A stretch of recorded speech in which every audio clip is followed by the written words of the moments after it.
बुद्धिमानी से उसकी समस्या का समाधान निकाल देते। एक दिन वह वहीं पास के ही एक गांव में भिक्षाटन के लिए गए। जब वो भिक्षा मांगकर वापस लौट रहे थे तो रास्ते में उन्हें एक युवा व्यक्ति ने रोक लिया और कहा, मैंने सुना है कि आप किसी भी समस्या को बड़ी बुद्धिमानी से सुलझा देते हैं। हालांकि मुझे तो ज्यादा विश्वास नहीं कि आप मेरी इस जटिल समस्या को सुलझा पाएंगे, लेकिन मैंने लोगों से आपकी बुद्धिमानी के बहुत से किस्से सुन रखे हैं। इसलिए मैं आपसे एक बात जानना चाहता हूं कि हमें किसी भी काम में असफलता की घबराहट क्यों होती है और हम अपने किसी भी लक्ष्य को असफलता के घबराहट के बिना कैसे प्राप्त कर सकते हैं। युवा व्यक्ति का यह प्रश्न सुन बौद्ध सन्यासी मुस्कुराए और बोले, मैं तुम्हारे इस प्रश्न का उत्तर जरूर दूंगा और उसके बाद से तुम्हारी सारी घबराहट भी खत्म हो जाएगी, लेकिन उससे पहले तुम्हें मेरे साथ मेरी कुटिया तक चलना होगा। वह युवा लड़का उस सन्यासी की बुद्धिमत्ता को परखना चाहता था, इसीलिए वह कुटिया तक जाने के लिए तैयार हो गया। इसके बाद वह बौद्ध सन्यासी उस लड़के को अपने जंगल के पास बनी कुटिया में लेकर आए, लेकिन तब तक शाम हो चुकी थी, इसीलिए वह भोजन करके सो गए। अगले दिन जब वह उठे तो बुद्धिमान सन्यासी ने उस लड़के से कहा, चलो आज मैं तुम्हें जंगल की सैर करा के लाता हूं। और वह दोनों जंगल की तरफ निकल पड़े। कुछ देर बाद बुद्धिमान सन्यासी ने उस लड़के को एक गुफा दिखाई और कहा, चलो मैं तुम्हें उस गुफा की सैर कराता हूं। लड़के ने कहा, हाँ चलिए, मुझे भी जंगल की गुफा देखने की काफी दिनों से इच्छा थी। इसके बाद वे दोनों गुफा के अंदर चले गए। गुफा के अंदर काफी अंधेरा था, लेकिन थोड़ी देर बाद बौद्ध सन्यासी चुपके से गुफा से बाहर निकल आए और उस गुफा के द्वार को बाहर से बंद कर दिया। उस लड़के ने गुफा के भीतर से बहुत आवाज दी कि मुनिवर कहाँ हैं आप, कहाँ चले गए, मुझे जवाब क्यों नहीं दे रहे। लेकिन बहुत देर तक कोई जवाब न मिलने के बाद वह घबरा गया और घबराकर गुफा के द्वार की तरफ भागा। जैसे ही वह गुफा की प्रवेश द्वार पर पहुंचा, वह हैरान रह गया। यह क्या, यहां तो किसी ने गुफा के द्वार को बाहर से बंद कर दिया है। अब मैं बाहर कैसे निकलूंगा।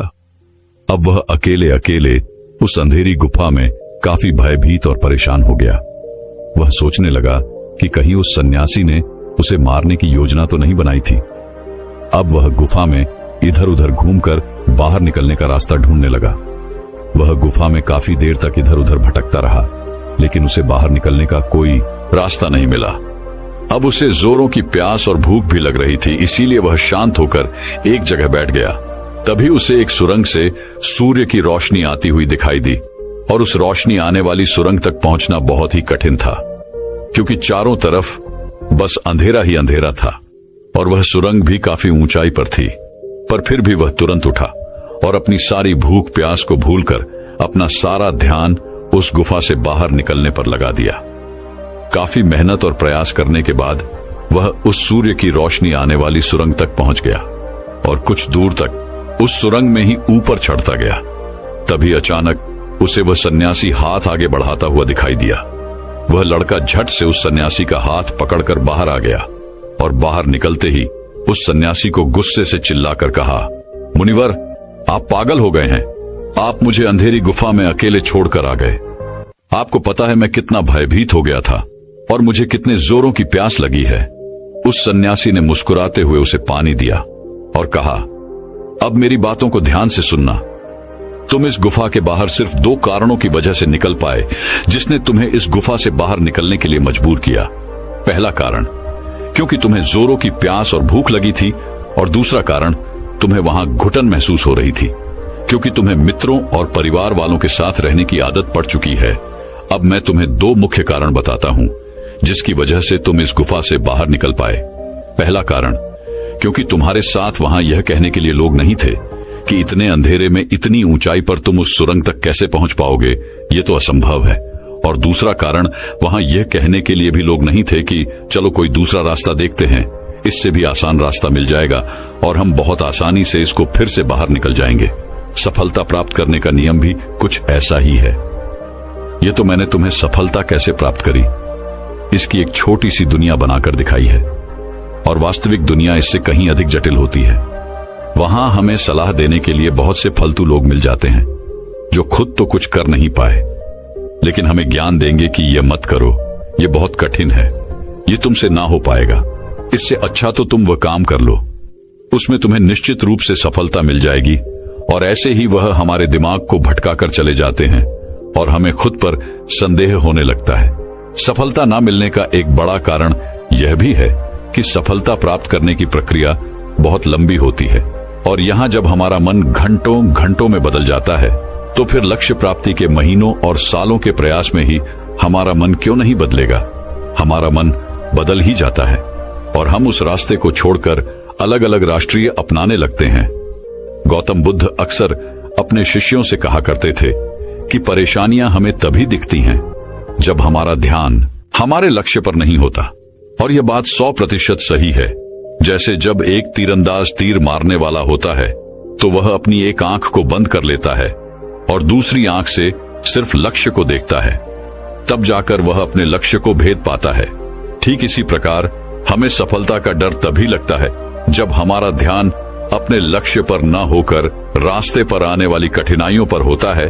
तुम इस गुफा से बाहर इसीलिए निकल पाए क्योंकि तुम्हें गुफा के अंदर सुरंग से आने वाली रोशनी के अलावा और कुछ दिखाई नहीं पड़ रहा था। अगर उस गुफा के अंदर प्रकाश होता तो तुम वहां के बड़े बड़े गड्ढों और कीड़े मकोड़ों को देखकर डर जाते और वहीं भटकते रह जाते। इसीलिए अपना सारा ध्यान केवल अपने लक्ष्य पर टिकाए रखो और आसपास क्या हो रहा है, लोग क्या बोल रहे हैं, उस पर ध्यान देना बंद कर दो। तुम्हारे मित्र और रिश्तेदार क्या कर रहे हैं, उन्हें सफलता मिली कि नहीं, ये सब देखना बंद कर दो और केवल खुद के काम पर ध्यान दो।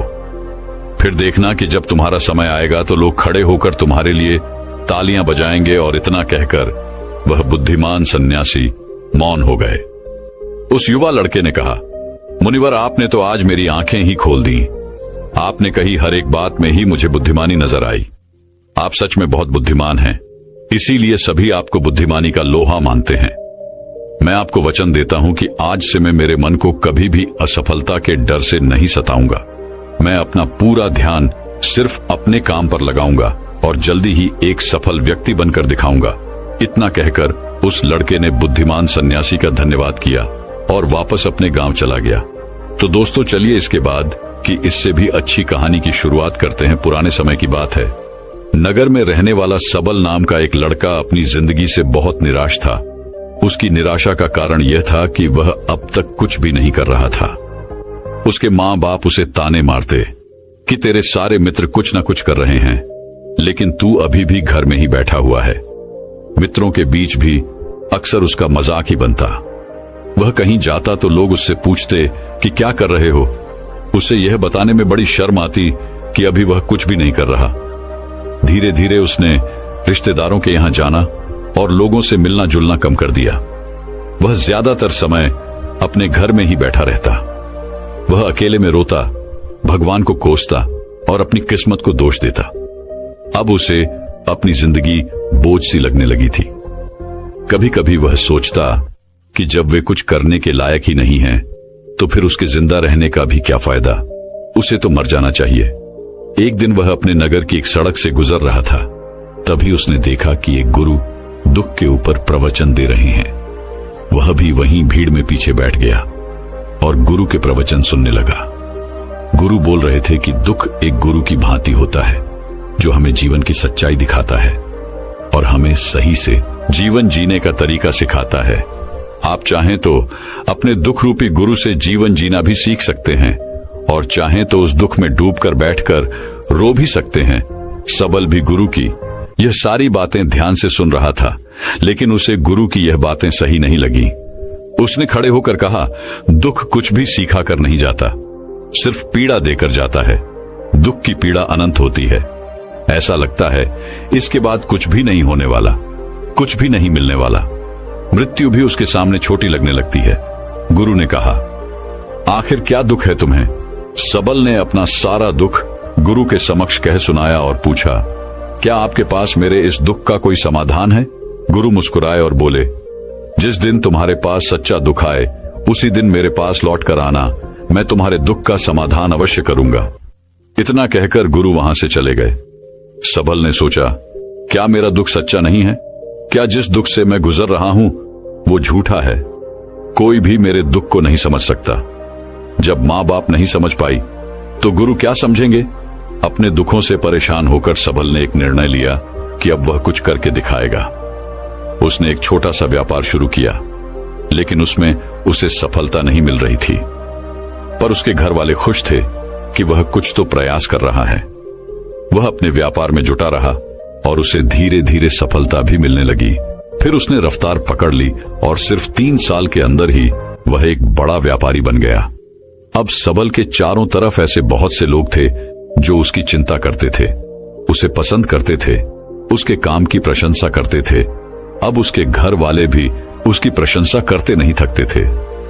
दिन प्रतिदिन उसके मित्रों की संख्या बढ़ती जा रही थी। अब वह अपनी जिंदगी से बहुत ही खुश था। उसके कुछ मित्रों ने उसे सलाह दी कि जब तुम बड़े व्यापारी बनकर इतने खुश हो तो सोचो कि अगर तुम इस नगर के, इस राज्य के सबसे बड़े व्यापारी बन जाओ तो तुम्हारे पास कितना सुख होगा, कितने लोग तुमसे जुड़ना चाहेंगे, तुम्हारा कितना नाम फैलेगा। स्वयं राजा भी तुमसे मित्रता करना चाहेंगे और जरूरत पड़ने पर तुमसे ही धन उधार लेंगे। मित्रों की यह बात सबल के मन में घर कर गई।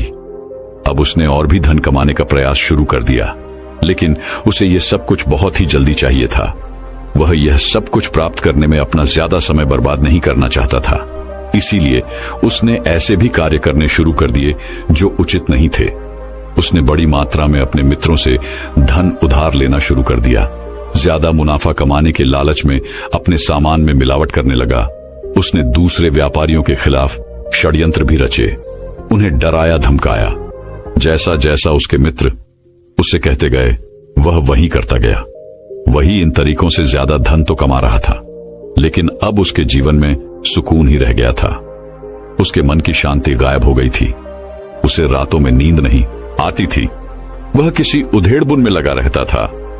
सुख सदन की सारी वस्तुएं होने के बाद भी उसे किसी में सुख नहीं मिल रहा था।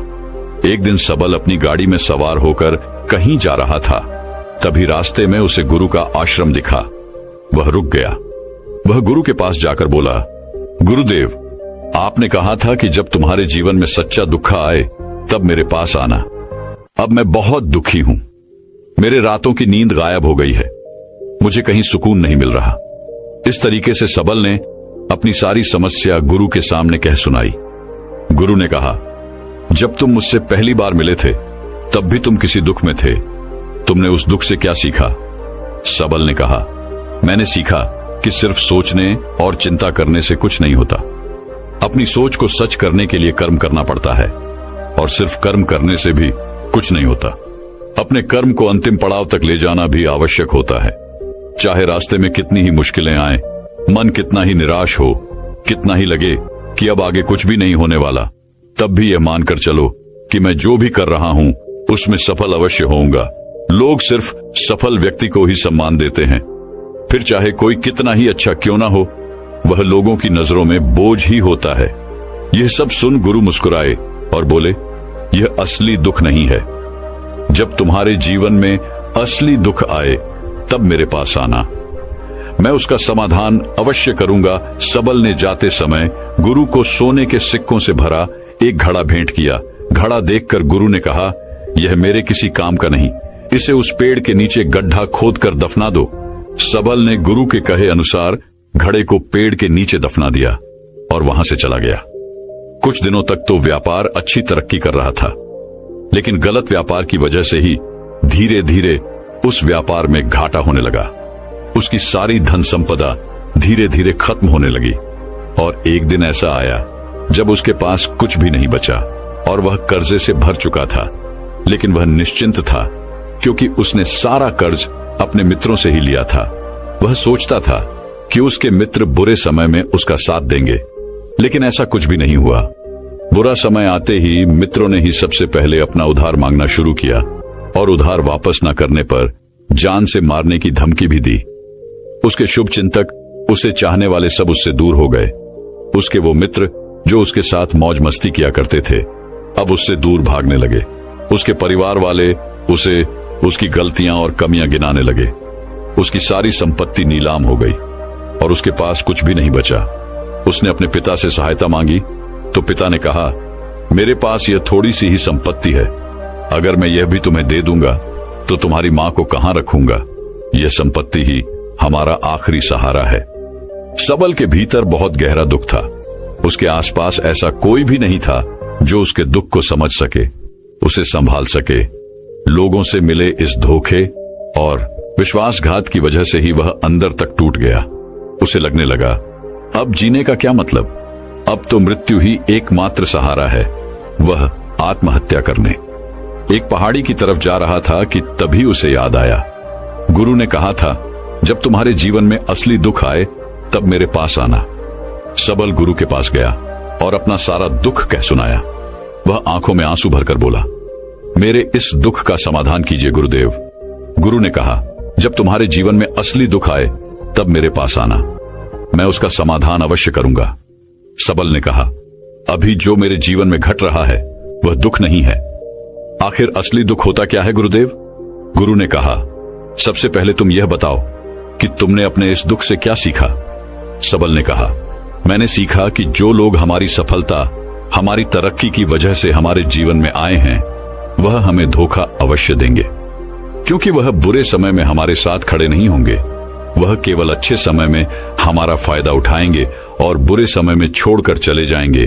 भरोसा केवल उन्हीं लोगों पर करना चाहिए जो हमारे बुरे समय में, असफलता के समय में हमारे साथ खड़े रहते हैं। लेकिन ऐसे लोग बहुत ही कम होते हैं, पर जिसके पास होते हैं उन्हें उनकी कद्र करनी चाहिए, उनका अपमान नहीं करना चाहिए। मैंने यह भी सीखा कि कभी किसी के खिलाफ षड्यंत्र नहीं करना चाहिए। ईमानदारी और धैर्य के साथ अपना काम करना चाहिए और कभी लालच नहीं करनी चाहिए। अपना सारा दुख और अनुभव बताने के बाद सबल आंखों में आंसू भरकर गुरु के सामने बैठा रहा। थोड़ी देर बाद गुरु उठे और उस पेड़ के नीचे गड्ढा खोदकर वह घड़ा बाहर निकाला जो सोने के सिक्कों से भरा हुआ था, और उस सबल को दे दिया और कहा, जब तुम्हारे जीवन में असली दुख आए तब मेरे पास आना। सबल ने गुरु को धन्यवाद दिया और उन्हें प्रणाम कर वहां से चला गया। उसने उस घड़े से एक छोटा व्यापार शुरू किया और वह एक छोटा व्यापारी बनकर भी खुश था। उसने पूरी लगन और ईमानदारी से व्यापार किया। देखते ही देखते वह अपने नगर का फिर एक बड़ा व्यापारी बन गया। उसका जीवन खुशियों और सुविधाओं से भर गया। लेकिन कोई कितना भी अच्छा हो, कितना भी अच्छा काम करे, दान करे, लोगों की मदद करे, लेकिन जीवन में दुख तो आता ही है। तो सबल के जीवन में भी दुख आया। उसके माता पिता एक ही दिन में मृत्यु को प्राप्त हो गए। सबल अपने माता पिता से बहुत प्रेम करता था, इसलिए उसे उनकी मृत्यु से बहुत गहरा आघात पहुंचा। वह उन दोनों के पार्थिव शरीर को शमशान घाट ले गया, जहां उनकी अंतिम क्रिया की गई। वहां उसने अपने माता पिता के शरीर को जलते हुए देखा तो उसका मन बेचैन हो गया। उसके अंदर बहुत से प्रश्न उठने लगे। वह घर वापस आया तो उसने अपने माता पिता के घर और संपत्ति को देखा, जिसके लिए उसके पिता हमेशा लड़ते रहते थे। आज वो लावारिस पड़ी है।